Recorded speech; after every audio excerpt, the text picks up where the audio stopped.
Hey, hi, my name is Chris. Every day I do a vlog and I'm doing it for 1,000 days, guys. Yes, 1,000 days. So if you could subscribe, I'd really appreciate that. Maybe a thumbs up or even hit that notification bell. Today I was listening to the radio and it was really fascinating. There was a show called Jeremy Vine and it's on BBC Sounds. And today they were talking about affairs. Can you survive an affair? Well, that's the topic today. There were some fascinating insights into that and also some people's take on it. But one story really leapt out at me, and that story was, well, this lady had a boyfriend, a newly acquired boyfriend, shall we say, and she went round to her boyfriend's house because he was selling it. And the dad obviously didn't know this boyfriend. And as he was selling it, somebody was going to come round and view the house. And lo and behold, a couple turned up, and the girl, the initial girl, was absolutely floored because the couple who turned up was a very nice looking young lady and her dad. So it actually transpired that her dad was having an affair. And I think that's such an interesting story because people have affairs all the time. People are in relationships and sometimes they don't feel that that relationship is going in the direction they feel that they want it to go. And then there's the betrayal then, isn't it? That's where the betrayal and the deceit comes in, and people just look in different places instead of maybe staying and trying to fix something or just leaving it and going somewhere else. And maybe that's the right way, isn't it? Maybe going somewhere else if you're not happy where you are, and going off in a different direction.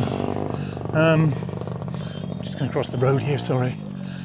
They've obviously got horns for their birthdays. So I just find it really sad that people can have other people in their lives in a close, intimate relationship, and yet commit to, I think probably for a lot of relationships, is the ultimate betrayal. Having an affair, and can you come back from that? I don't know if a lot of people could. I think listening to that programme highlighted the fact that there are some successful stories where people work at it even harder to make the most of the relationship that they've acquired over time. But I think maybe the majority of people probably wouldn't want to continue in that relationship. Now, I'm bearing all here, aren't I? But when I was married, my wife did come home one day and say that she's been having an affair with somebody at work. We spoke initially, and then after some time we sat around a table and decided to pretty much call it a day. I felt strongly that I couldn't come back from that. I think when you're married to somebody, when you're in a marriage, it's a tough thing, isn't it, to work through it and to do something different. But I guess the trust is broken. You don't have the trust anymore. And if you don't have the trust, well, what have you got? For a lot of people, you've got nothing. That is it. And I guess it's the wondering constantly, when the other person isn't around you, are they actually out having another affair? Are they being deceitful again? There's a lot to think about. And I don't think there's any right or wrong here. Well, the wrong is obviously having an affair in the first place. Maybe the right thing to do is to just call time on the relationship. And if you want to be single, then just go be single. Just stay on your own, maybe.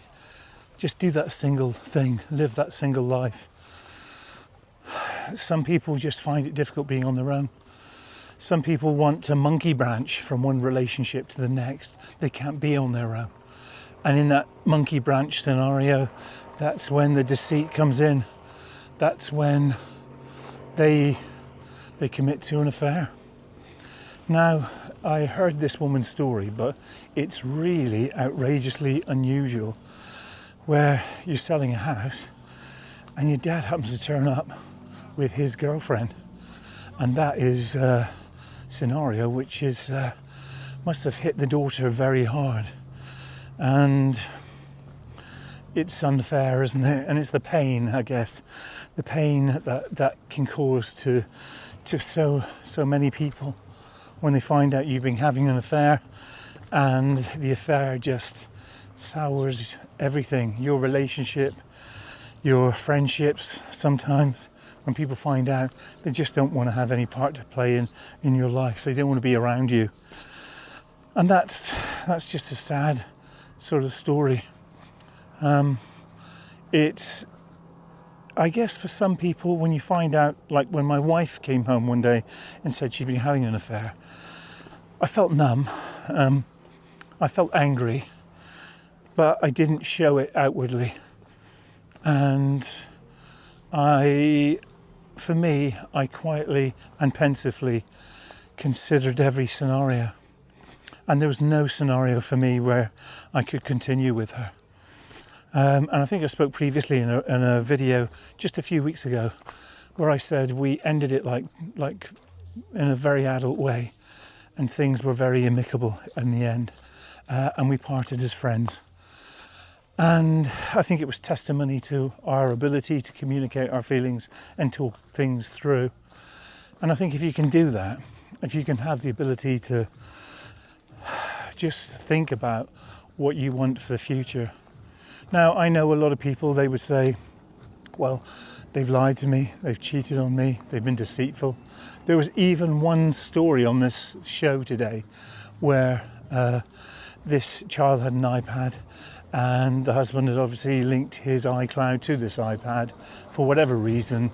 And the child handed the iPad to the mum, and she obviously found photographs of the dad been having an affair with the woman in his marital bed.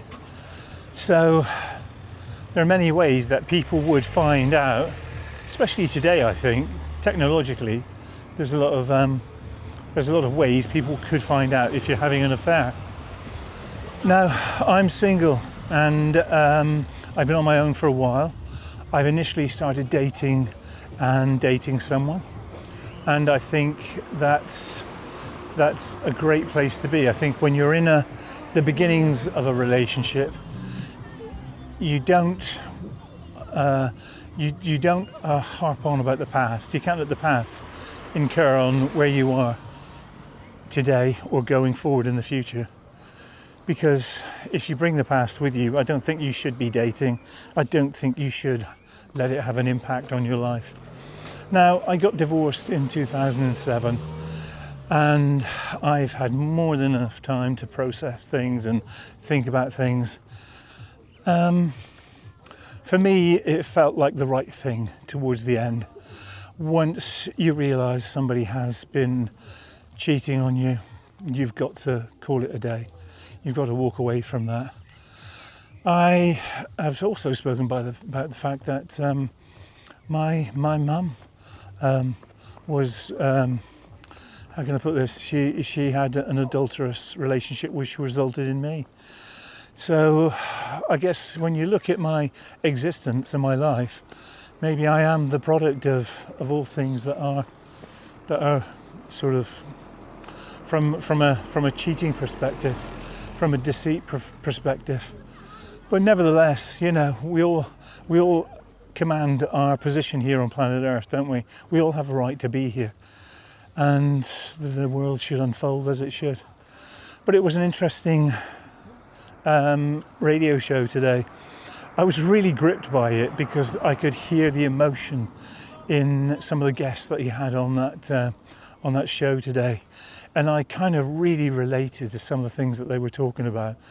Such an important subject, but very few people actually talk about it. I don't think I've seen much about it here on YouTube, but talk about it you must, and it's part of the human condition, isn't it? It's part of life, and if you explore every avenue of life, we maybe get to understand things a bit more. I respect some of the people that were on the show there today. I can certainly feel the pain. I can certainly feel that they were upset. And I guess this one woman mentioned the fact that she's now moved on. A couple of years has passed, and she has obviously remarried and got in with somebody new.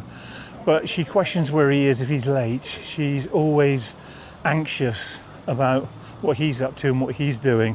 So it's left an indelible mark, isn't it? It's left a mark on her existence, and she's obviously feeling the brunt of that happening. So I thought I'd just sort of put a spotlight on this today. There can be devastation all around from something like this, and if you feel that yourself, then or if you've had it happen to you, I'd be interested to view it in the comments. I really would. And apart from that, all that's left to say is thanks so much for stopping by. I really appreciate you. This is part of my 1,000-day vlog series. So if you could subscribe, I'd appreciate it. Maybe a thumbs up or hit that bell notification. As you know, this is part of my daily vlog series. I'll be back tomorrow. Hello. I'll be back tomorrow with something completely different. I'll see you then. Bye now.